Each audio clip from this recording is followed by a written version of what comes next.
為你漁農處唔可以入私人地方捉狗噶嘛，有冇牌你都唔可以捉㗎。哦。咁變咗係啊，當時你嗰度佢點樣嘅入去你嗰度捉？嗰兩隻狗拍門，你拍門。其實樓下攔住嘅。哦，即係生啲鐵閘嘅。唔係生意鐵閘。哦。之前仲有隻門攔住嘅。哦。哦。係啊，跟住佢哋又喺入邊嘅。嗰兩隻狗邊喺入邊嘅？即係喺樓梯度。喺樓梯。哦。冇出去嘅。哦，冇出到去。喺騎樓嗰位嘛係嘛？喺樓梯嘅。樓梯。即係佢用攔住喺樓梯。我呢度攔住。係啊。跟住佢哋喺度玩。係啊。哦。咁樣佢走嚟上嚟入嚟問你哋啲狗咯喎。係啊。哦。咁佢點樣問咧？因為嗱，嗰啲狗如果老實講，你喺私人嘅地方，佢冇權干涉㗎，唔係一定話呢樣我都知，因為我其實我翻緊工。係啦。係啊，我翻緊工我唔知啫。哦，呢個妹喺度。我女朋友喺度。女朋友喺度。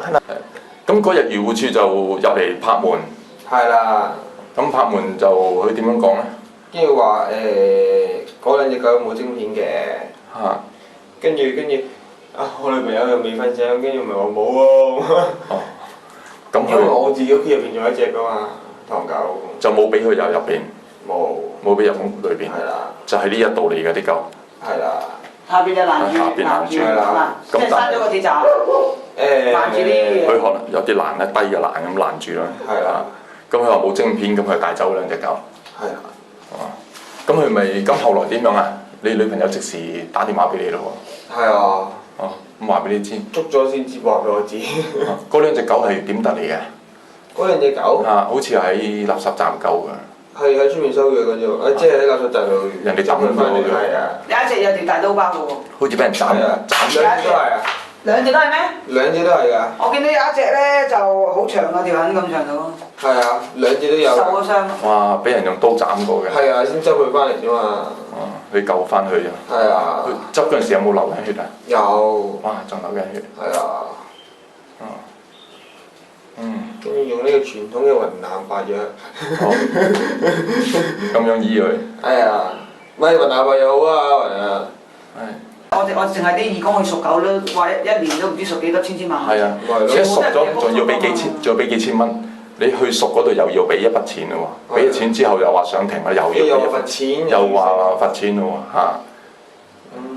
所以咧，我哋要投訴去上頭嗰度，要知道佢，因為佢可能喺入邊做嘢嗰啲日頭就唔知嘅。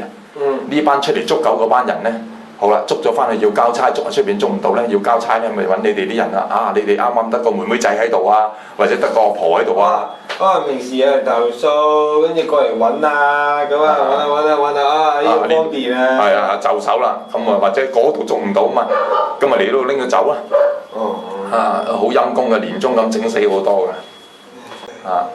所以我哋要即係組織埋呢啲故事、呢啲情形咧，咁我哋咧就俾佢上頭睇。